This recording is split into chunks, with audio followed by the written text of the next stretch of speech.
तो साफ साफ कहते हैं, नैव किंचित करोमिति युक्तो मन्येत तत्ववित्। जो तत्ववित् महापुरुष हैं, वो तो ये कहते हैं कि मैं कभी कुछ नहीं करता। क्यों कुछ नहीं करता?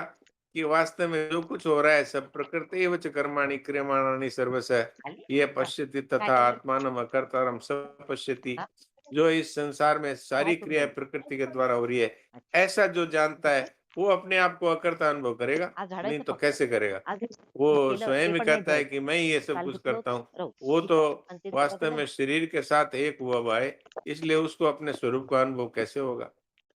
इसलिए ये बात ठीक है कि जिस तरह से सारे संसार में अथवा दूसरे शरीरों में क्रियाएं हो रही है, इस शरीर में भी बहुत सारी क्रियाएं स्वतः परमात्मा की शक्ति प्रकृति के द्वारा हो रही है, परमात्मा के द्वारा हो रही है।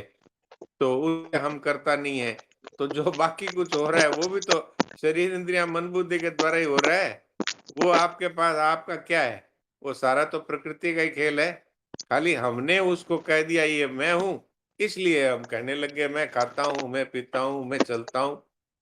वास्तव में तो सारा का सारा हो रहा है। महाराज जी कई बार हँसी में कहते थे कि तू चलता है, तू फिरता है, रात के समय में सोए थे अच्छी तरह से और सुबह उठ के पेशाब नहीं कर पाता। तो फिर डॉक्टर को बुलाओ, पेशाब नहीं उतर रहा है। तो कोई कह दे कि तू बोल रहा है ना मैं ऐसा करता हूँ, वैसा करता हूँ, पेशाब तो कर ले। महाराज जी हँसते हुए उदाहरण देते थे कि वास्तव में सब कुछ प्रकृति के द्वारा हो रहा है। मनुष्य केवल अभिमान करता है। अहंकार विमूढ़ात्मा कर्तामित मन्यते। जी।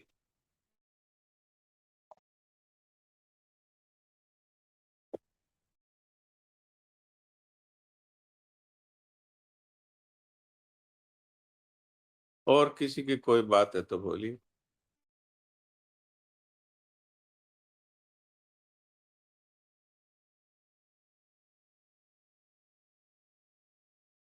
पद सुना दीजिए भैया जी। हाँ, अब तो पद की बारी है। जी। डॉक्टर साहब ये महाराज जी के इतनी बढ़िया उपज है कि ये खुद ही शंका करके समाधान करके ये पता था कि भाई ये शंका आएगी, ये शंका होगी, तो पहले ही खुद शंका, ऐसा तो बहुत नहीं के बराबर ही मिलता है देखने में कई पुस्तकों में हाँ, कहीं। ये महाराज जी की दूरदर्शिता है। और जो साथ में जो लिखते समय जो लोग बैठते थे, उनका भी इसमें योगदान है कि वो इस तरह की शंकाएं रखते थे। तो महाराज जी और वो जो मिलके लिखने वाले हैं, उन सब के हम लोग एहसानमंद हैं। ये वो जो साथ में बैठते थे वो शंका करते थे, तो वो कुछ वो भी जैसे ध्यान आ जाता हाँ, है। साधक वो तो अच्छे अच्छे साधक थे जो बैठते थे। खास तौर से राजेंद्र जी विशेषता से कहा जाए। बाकी लोगों का भी है जो जो अच्छे अच्छे साधक थे। वो सुबह 3 बजे उठ के आना कोई हरेक के बस की बात थोड़ी थी। महाराज जी तो 3 बजे लिखाते थे और 5 मिनट लेट होने पे वो घड़ी दिखा देते थे, आज तो भाया तू 5 मिनट लेट हो गयो।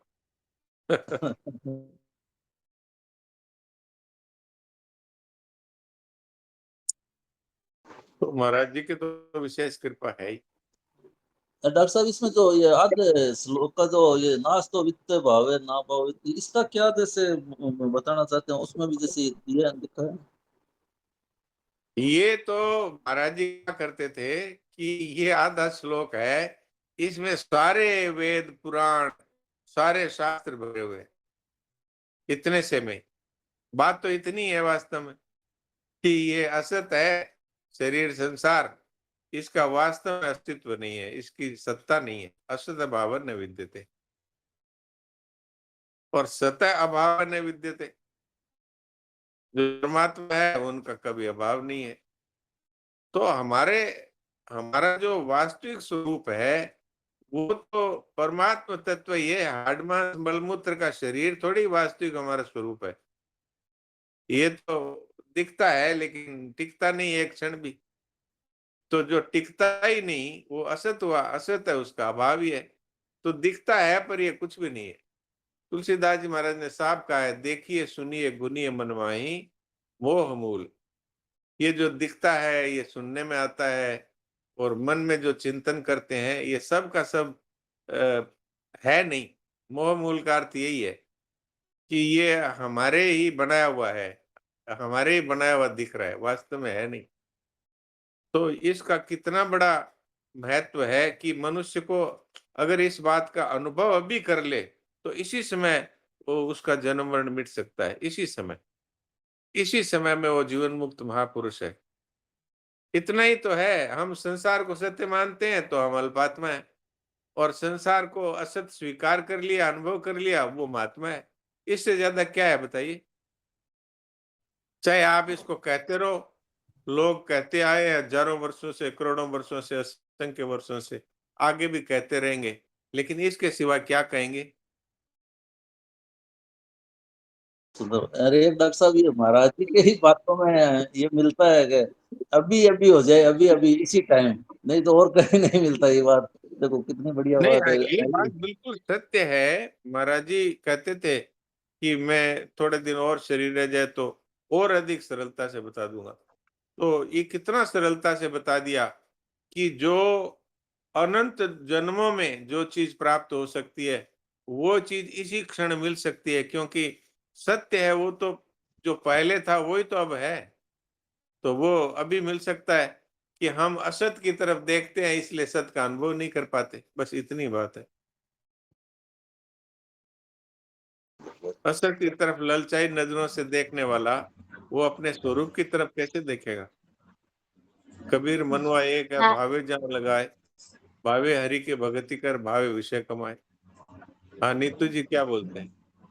हाँ, नारायण नारायण भाऊजी, सुनिए ना, ये हाँ, अभी ये आप कर्तव्य के बारे में बता रहे थे ना, तो हाँ, ऐसे लगता है हम जो गलत है ना चीजों को कर्तव्य मान के कर रहे, जैसे हम गृहिणी है या हम मम्मी है, बच्चों को हम क्या शिक्षा दे रहे हैं? अभी हमारे यहाँ पे कॉलेजेस ओपन हो रहे हैं, नीट की एग्जाम की सब तैयारी हो रही है, बेटा खूब मन लगा के करने का है, इसके अंदर तुमको इतना फिर पैसा मिलेगा, तुमको अभी ये 2 BHK है तो 3 BHK करना है, और इसको हम अपना कर्तव्य समझते हैं। देख उसने ऐसे किया तो तुझे भी वैसे करना ही है, हमने इतना कर लिया, अभी तुम आगे इसको और बढ़ाओ। तो ये भी मतलब कर्तव्य के नाम पर हम गलत काम कर रहे हैं। हम तो स्वतः इतने सत्संग सुनकर बोलते हैं हमारा तो चलो ठीक है हो जाएगा, लेकिन बच्चों को थोड़ी अभी से इसमें करने का है, जब उनका समय आएगा तब वो करेंगे। तो ये मुझे भी दिमाग में रह रहकर आ रहा था, तो लग रहा था आपके साथ शेयर करूँ कि नहीं। नहीं नहीं, बच्चों को शुरू से जो इस तरह की शिक्षा देते हैं कि खूब धन इकट्ठा करना है, खूब संग्रह करना है, खूब आनंद करेंगे, इतने कार हो जाएगी, इतने बड़े बंगले हो जाएंगे, इतनी जमीन हो जाएगी, इतना हमारे पास धन हो जाएगा, इस तरह से जो शिक्षा देते हैं, उनको कलयुगी माता पिता कहा है तुलसीदास जी ने। मात पिता बाल कहीं बोलावई, उदर भरे सोई धर्म सिखावई। ये हमारा कर्तव्य नहीं है उनमें भोगों की और संग्रह की लगन को भर देना। ये अकर्तव्य है। हमारा उद्देश्य तो ये है कि उनसे ये कहें कि अपने अपने कर्तव्यों के द्वारा सबकी सेवा करना है और बदले में कुछ नहीं चाहना है। आप डरे नहीं कि कुछ नहीं चाहना सिखा देंगे तो उनको मिलेगा कुछ नहीं। जो कुछ नहीं चाहेगा उसको सब कुछ मिलेगा, और जो चाहेगा उसको कुछ मिलेगा, कुछ नहीं मिलेगा।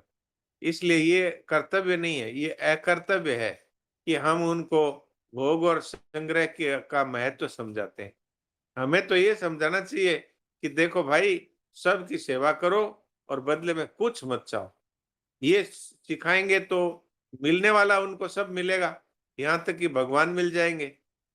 और इनको सिखाएंगे कि इसके लिए ही करो, तो वो सेवा कभी नहीं कर पाएंगे, वो हमेशा अपने स्वार्थ की पूर्ति में लगे रहेंगे, और उसी का नाम अकर्तव्य है।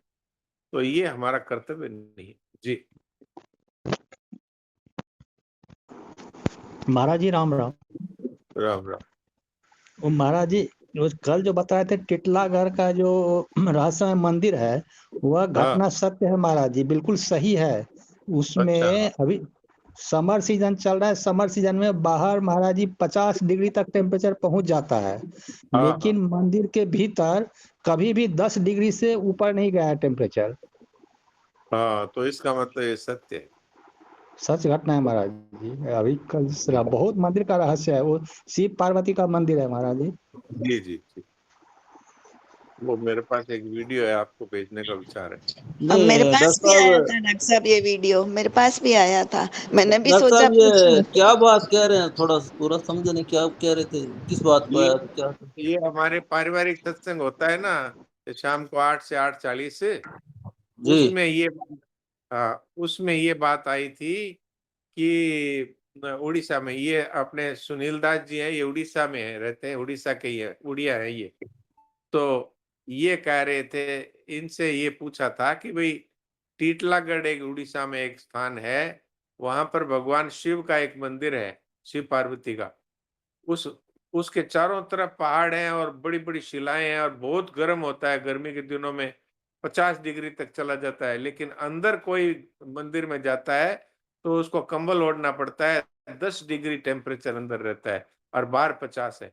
और जबकि कोई एसी नहीं लगा हुआ है, कोई वहां पर ऐसी व्यवस्था नहीं है, पर भगवान का ऐसा प्रभाव है कि वहां पर ठंडक रहती है हर समय, तो कंबल ओढ़ना पड़ता है। तो मैंने इनसे पूछा था, आप उड़ीसा में है, तो ये सच्ची बात है क्या? तो इन्होंने पता लगा के बताया कि ये सच्ची बात है। जी ये तो आज ही सुनी, ठीक बात है। हाँ, टीटलागढ़ एक स्थान है। तो उसका एक वीडियो आया था, तो मैंने कहा सत्यता की जांच के लिए इनसे कहा था, तो हमारे सुलदीप दास जी भोले भाले हैं, तो इन्होंने अभी कह दिया वो बात। ये उस समय वहां कहने की थी, और ठाकुर जी की इच्छा होगी इसलिए कहलवा दिया इनसे। तो ठीक है डॉक्टर साहब, समय हो रहा है, एक बार भजन सुना दो छोटा सा। हाँ,